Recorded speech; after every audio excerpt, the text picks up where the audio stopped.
अस्सलाम वालेकुम। उम्मीद करता हूँ आप सब लोग खैरियत से होंगे। तो लास्ट लेक्चर में हम लोग कॉम्बिनेशनल सर्किट्स को डिस्कस कर रहे थे।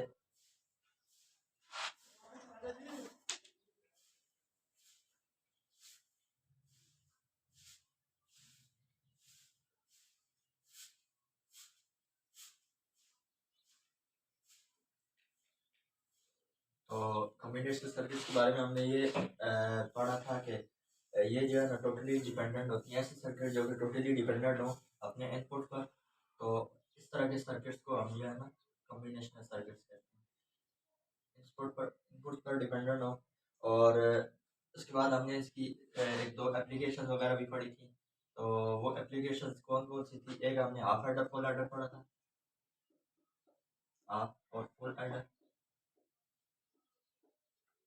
और दूसरी चीज़ हमने हाफ और फुल सबट्रैक्टर के बारे में पढ़ा था। तो ये दो चीज़ें हमने कर ली थी। अच्छा, उसके बाद अभी हमने मज़ीद आगे एप्लीकेशन पढ़नी है इसकी। तो आइए चलते हैं अपने जो मेन मुद्दा है या जो मेन टॉपिक है उसकी तरफ पढ़ते हैं। तो आज का जो हमारा टॉपिक है वो है जी मल्टीप्लेक्सर, जो कि एप्लीकेशन है किसकी? कॉम्बिनेशनल सर्किट की।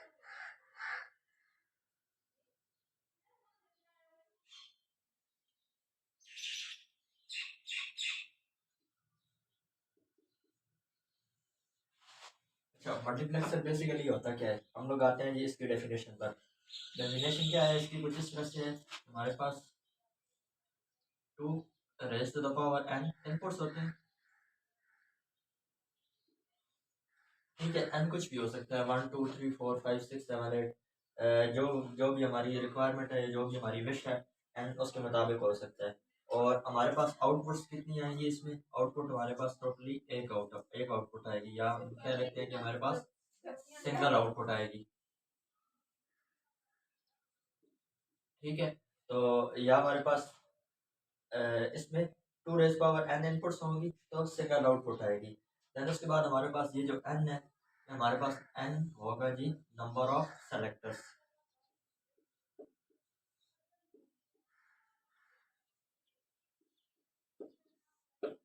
Number of selectors. अच्छा, हमारी जो बेसिक गेम है मल्टीप्लेक्सर में, वो हम आगे ब्लॉक डायग्राम बनाकर जो है ना मैं आपको बताऊंगा।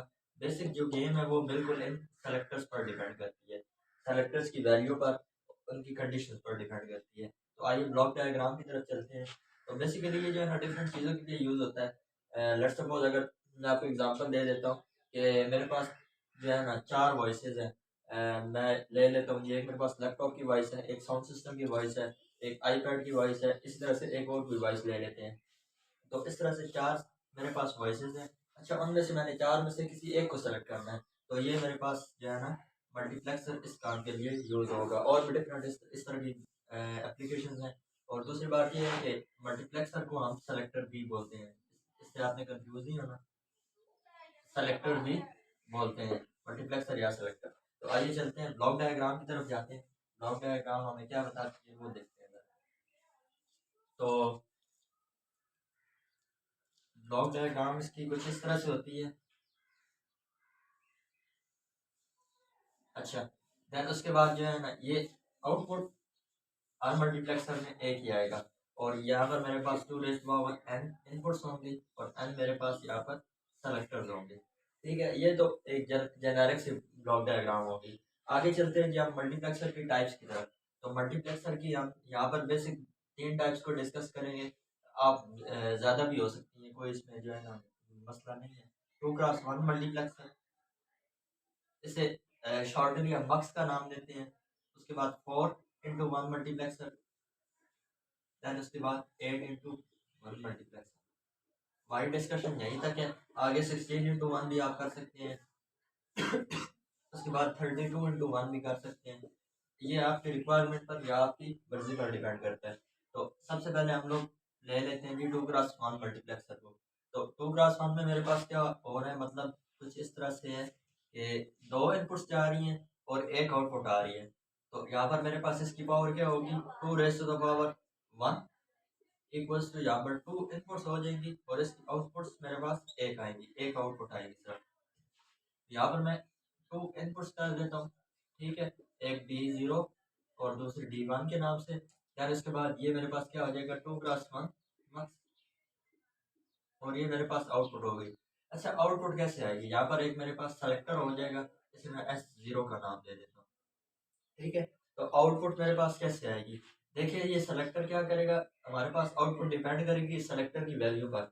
लेट्स सपोज मैं कह लेता हूँ जी सेलेक्टर की वैल्यू 0 है, सेलेक्टर की वैल्यू जब 0 होती है तो आउटपुट पर क्या शो होना चाहिए, D0 शो होना चाहिए, मतलब ये वाला इनपुट उठाकर आउटपुट पर डिस्प्ले करा दे। ठीक है, अगर मैं कह लेता हूँ जी कि सेलेक्टर की वैल्यू 1 हो, तो बजाय इसके कि मैं इसे शो कराऊँ, मैं हम लोग जो है ना D1 को आउटपुट पे शो करा देते हैं। तो बेसिकली ये वर्क इस तरह से करता है, मतलब इनपुट्स में किसी एक को सेलेक्ट करके आउटपुट पर शो करा देते हैं। ठीक है, देन आगे चलते हैं जी इसके ट्रुथ टेबल की तरफ, और उसके बाद फिर इसका सर्किट डायग्राम देखेंगे। ये हमने ब्लॉक डायग्राम देखा था, और उसके बाद इसका सर्किट डायग्राम देखेंगे।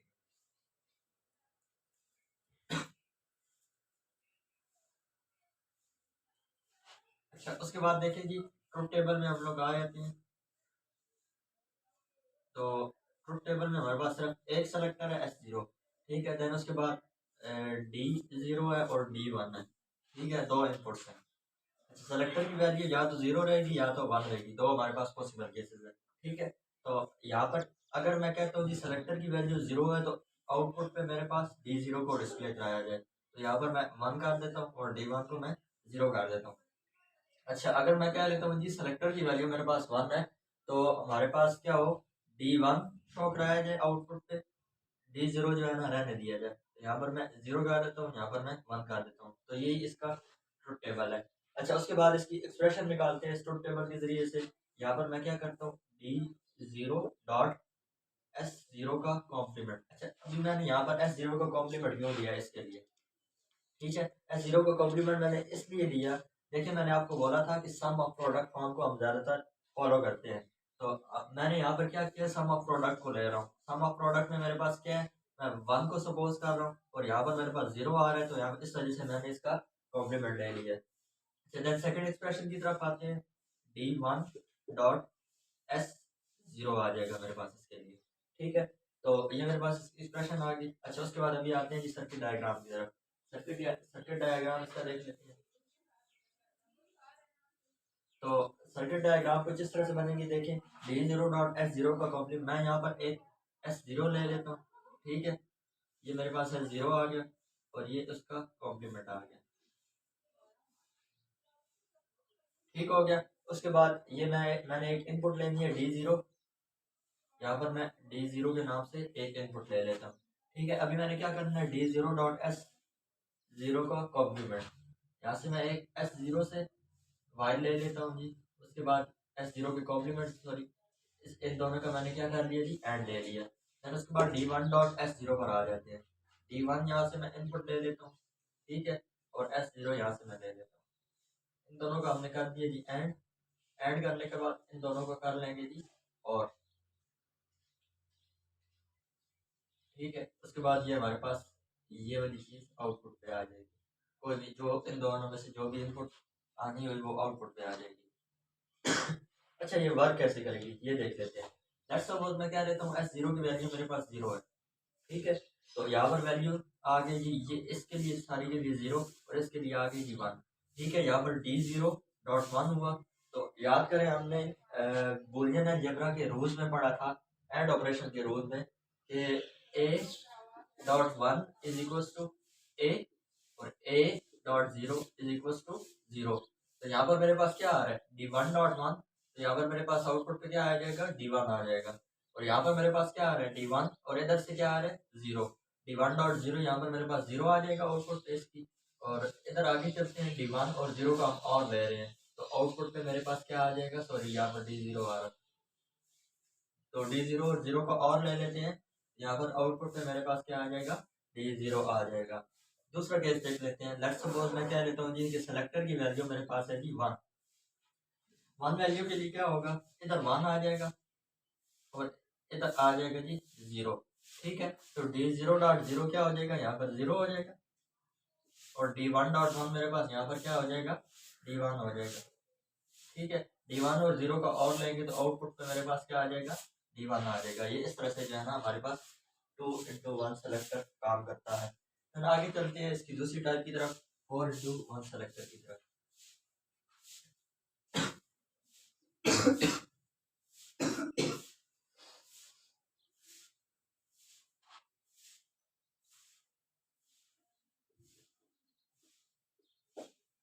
फोर इंटू वन मल्टीप्लेक्सर, इसका सबसे पहले ब्लॉक डायग्राम देखते हैं। ठीक है, फोर फोर इंटू वन मतलब 4 इसकी इनपुट्स हैं, 1 आउटपुट है। 1 2 3 एंड ये रहा हमारे पास 4, और ये मेरे पास आ गई जी इसकी आउटपुट। अच्छा देखिए, 4 है तो 2 रेज पावर 2। ठीक है, यहाँ पर दो हमारे पास नंबर ऑफ सेलेक्टर्स हो जाएंगे। यहाँ पर मैं इधर दो सेलेक्टर लगा देता हूँ, एक S0 और दूसरा S1। यहाँ पर D0 D1 D2 और ये रहा D3। ठीक है, और ये मेरे पास आउटपुट आ जाएगी इसकी, यहाँ पर 4x1 मल्टीप्लेक्स। अच्छा, ये ब्लॉक डायग्राम होगी जो है ना, आपको इधर से थोड़ी बहुत समझ आ गई होगी। मजीद हम जो है ना अंडरस्टैंडिंग डेवलप करते हैं अपनी ट्रुथ टेबल से। तो ट्रुथ टेबल को देख लेते हैं।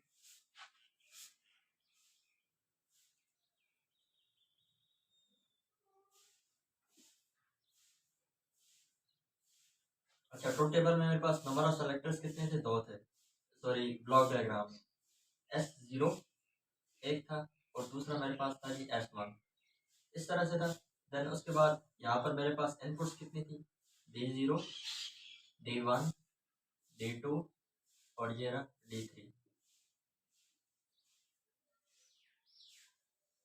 ठीक है, हम जो है ना यहाँ पर चार चार केसेस इनके लिए बन जाएंगे। किस तरह से बनेंगे देखें, 0 0 0 1 1 0 और 1 1। ठीक है, इन केसेस पर डिपेंड कर रही होगी आउटपुट की वैल्यू। तो यहाँ पर लेट्स सपोज मेरे पास 0 0 है तो आउटपुट में मेरे पास D0 आ जाता है, बाकी को हम 0 कर लेते हैं। अगर 0 1 का केस है तो मैं क्या लेता हूँ जी, मेरे पास आउटपुट पे D1 आ जाता है, बाकी 0। अगर मैं ये मेरे पास 1 0 का केस है तो आउटपुट पे मेरे पास क्या आएगा जी, D2 आ जाएगा, बाकी 0। और अगर 1 1 का केस है तो मेरे पास आउटपुट पे D3 आ जाएगा, बाकी सारे 0। तो ये हमारे पास इसका ट्रुथ टेबल बन गया। अच्छा, अभी इससे एक्सप्रेशन डिवाइड करते हैं। तो D0 सबसे पहले के लिए D0 डॉट S0 का कॉम्प्लीमेंट S1 का कॉम्प्लीमेंट। ठीक हो गया, S0 भी 0 था, S1 भी 0 था, इस वजह से हमने इनका कॉम्प्लीमेंट ले लिया। फिर उसके बाद D1 डॉट सेकेंड एक्सप्रेशन के लिए S0 का कॉम्प्लीमेंट और S1 सेम, S1 क्योंकि 1 है मेरे पास। अच्छा, उसके बाद थर्ड केस के लिए D2 dot S0 dot S1 का कॉम्प्लीमेंट। ठीक है, देन लास्ट केस के लिए D3 dot S0 dot S1। तो ये मेरे पास इसकी एक्सप्रेशन आ गई, हमने ट्रुथ टेबल की मदद से एक्सप्रेशन निकाल ली। तो उसके बाद हम लोग क्या करते हैं जी, इसका सर्किट डायग्राम बना देते हैं।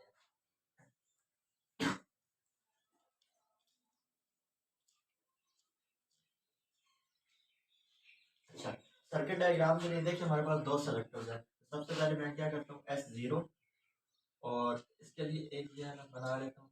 उसके बाद एक S0 बार के लिए, S0 के कॉम्प्लीमेंट के लिए मैंने यहाँ पर बना ली। देन उसके बाद S1 उसके लिए बना ली है, और एक इसके कॉम्प्लीमेंट के लिए बना ली है।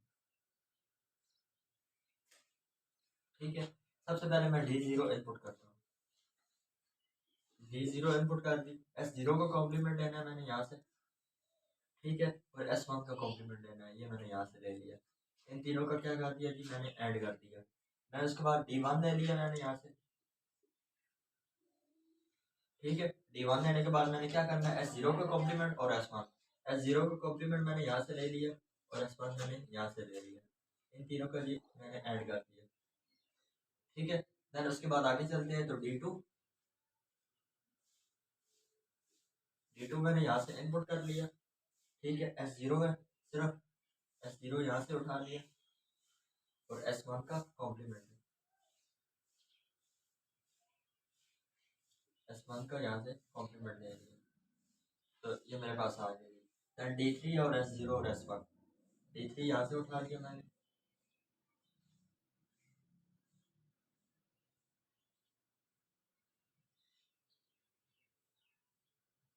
अच्छा, उसके बाद S0 लेना है और S1 लेना है। S0 इधर से ले लिया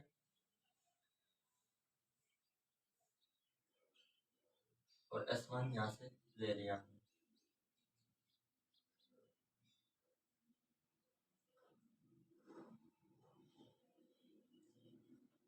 इनका भी हमने ऐड कर दिया। अच्छा, अभी हम क्या करते हैं, इन चारों को और करते हैं,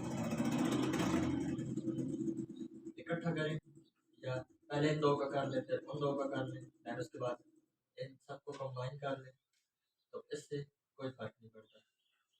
ये हमारे पास फाइनल आउटपुट आ जाएगा। सही है, जो भी इसमें से एक का सेलेक्ट होगा वो आउटपुट पे चला जाएगा। इसके बाद आते हैं जी हम अपने 8 क्रॉस या 8x1 मल्टीप्लेक्सर में।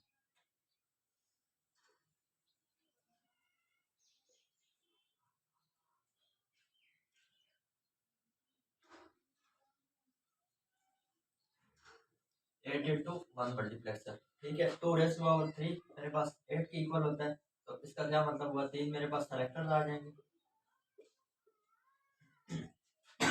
यहाँ पर मैं इसका ब्लॉक डायग्राम बना लेता हूँ।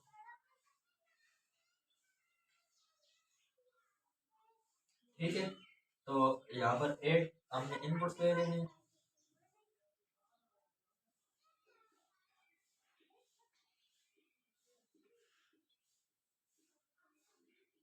ठीक है, 8 हमने इनपुट्स ले लिए और 3 हमने सेलेक्टर्स लेने हैं यहाँ पर। तो S0, S1 और S2, ये हमने 3 सेलेक्टर ले लिए। एक इनकी आउटपुट आ जाएगी और ये इनको भी हम नाम दे देते हैं। तो ये 8x1 बस D0, D1, D2, D3, D4, D5, D6 और ये रहा फाइनली D7। तो ये मेरे पास इसकी कुछ 8x1 मल्टीप्लेक्सर की शक्ल बन गई है।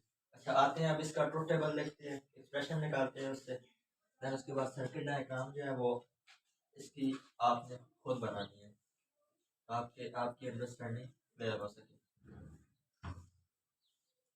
तो यहाँ पर इसका ट्रुथ टेबल बना लेते हैं। देखिए मेरे पास कितने सेलेक्टर्स हैं, S2 है, S1 है और S0 है। इनकी अरेंजमेंट से कोई फर्क नहीं पड़ता। S0 को पहले लिखे, S1 को दरम्यान में, S2 को बाद में, S2 को पहले लिखे, S1 दरम्यान में, S0 को बाद में लिखते हैं।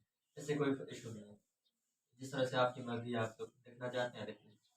उसके बाद मेरे पास आउटपुट पे क्या आएंगे, या मेरे पास पॉसिबल इनपुट्स क्या हैं, वो है जी D0, D1, D2, D3, D4, D5, D6 और ये D7।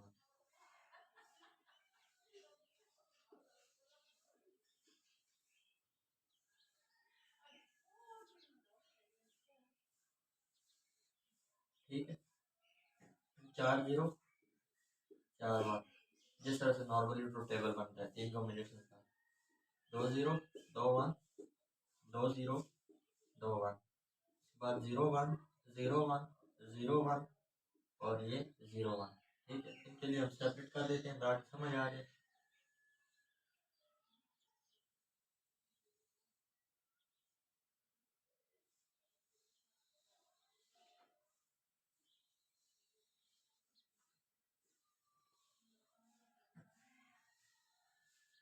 अच्छा, तो लेट्स सपोज इस सबसे वन केस के लिए, सबसे पहले वाले केस के लिए हम क्या करते हैं कि ये आउटपुट पे D0 को शो कराता है, बाकी सारे हो जाएंगे मेरे पास यहाँ पर 0।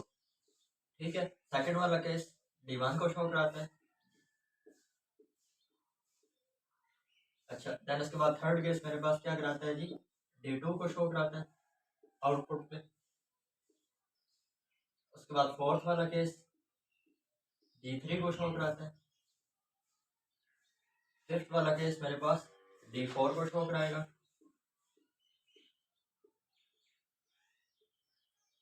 और सिक्स वाला केस मेरे पास D5 को शो कराएगा आउटपुट पे। और उसके बाद जो है ना सिक्स वाला आगे सेवंथ वाला केस D6 को शो कराएगा।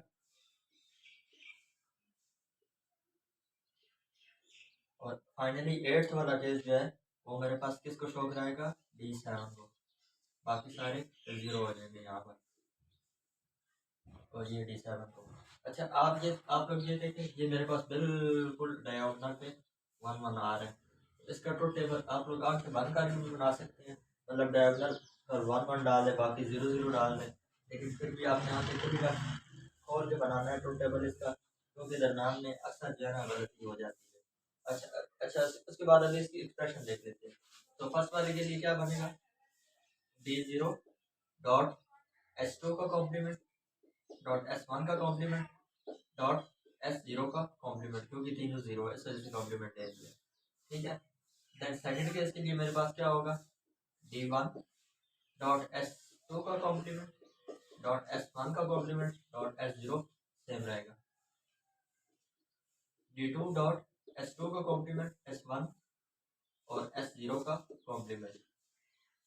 D3 डॉट S2 का कॉम्प्लीमेंट, उसके बाद S1 और S0। Then D4 dot S2 dot S1 का कॉम्प्लीमेंट S0 का कॉम्प्लीमेंट। उसके बाद D5 dot S2 dot S1 का कॉम्प्लीमेंट डॉट S0, ठीक है। D6 dot S2 dot S1 dot S0 का कॉम्प्लीमेंट, और finally D7 dot S2 dot S1 dot S0। तो ये मेरे पास इनकी एक्सप्रेशन निकल रही हैं, आप यहाँ से नोट कर लें एक्सप्रेशन, और देन उसके बाद आप लोगों ने खुद इसकी सर्किट डायग्राम बनानी है, कोई इसमें मुश्किल नहीं है। यहाँ पर क्या कर लेना है कि जो है 3 लाइन ले लेनी है S2 S1 और S0 के लिए, और एक साथ लाइन और ले लेनी है इनके कॉम्प्लीमेंट्स के लिए। देन उसके बाद एक इनपुट कराना है, जो जो एक्सप्रेशन है उनका एंड कर लेना है, और फाइनली आखिर में और करके आपने आउटपुट शो करा देनी है। तो आज की वीडियो हमारी यही तक थी, तो अपना बहुत सारा ख्याल रखिएगा। अल्लाह हाफ़िज़।